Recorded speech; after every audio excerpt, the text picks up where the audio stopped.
Okay, this is what we're gonna do first. It's gonna be that yoga ball hold. You should feel your abs, specifically the low abs, and we shouldn't feel any pinching in the hip with the legs coming up. So I'm coming down on my back, like so. Arms gonna kind of be even with the shoulders. Knees gonna start pretty even with the hips, maybe a little below if you need.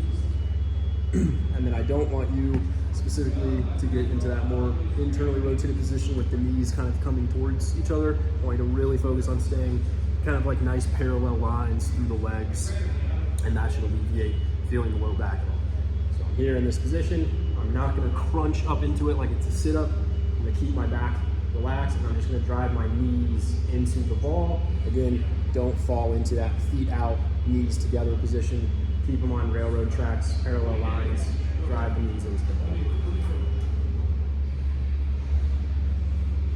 I would start off with maybe 20 to 25 seconds. If you can even breathe in that position, that'd be great, but you should feel the abs a lot, and we shouldn't feel our back, and we'll start with that. This kind of leg hike where we really want to find the lateral hip. We had to really kind of work for it with some cues, so we'll make sure we talk about those. But bottom leg's gonna be at about 90 degrees. Come down on your side, like so. Other leg is gonna kind of come up a little bit. We had to go a little bit higher for you, so maybe even with like the middle of your shin of the down leg, so opposed to being back here, kind of coming all the way here.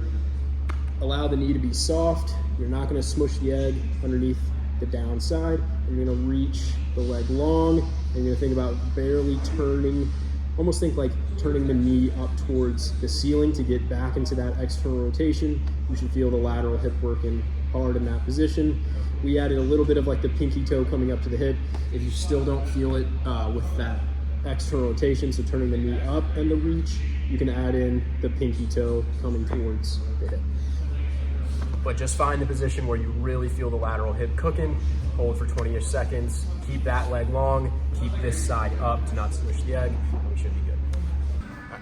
This is gonna be the first exercise we did. It's a bit of like a hamstring bridge. We're gonna use just a foam roller. Come down on your back with one foot on the roller.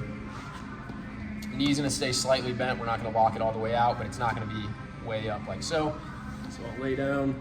I'm gonna drive the heel up towards the ceiling with my kind of front of my foot on the roller. Again, knee slightly bent. I'm gonna flex the opposite leg to ideally 90 degrees. If you need to go a little bit less, that's totally okay. And then we just wanna make sure we kind of can keep our ribs tucked down. So I don't wanna feel like I'm flaring the ribs up. If you need, you can use a long exhale. I think we talked a little bit about that to help bring the ribs down. We wanna keep that position. Very lightly lift our hips off the ground, kind of pushing our foot into the foam roller to drive that heel up. You're gonna feel the calf and the hamstring working pretty hard. We're gonna hold this position.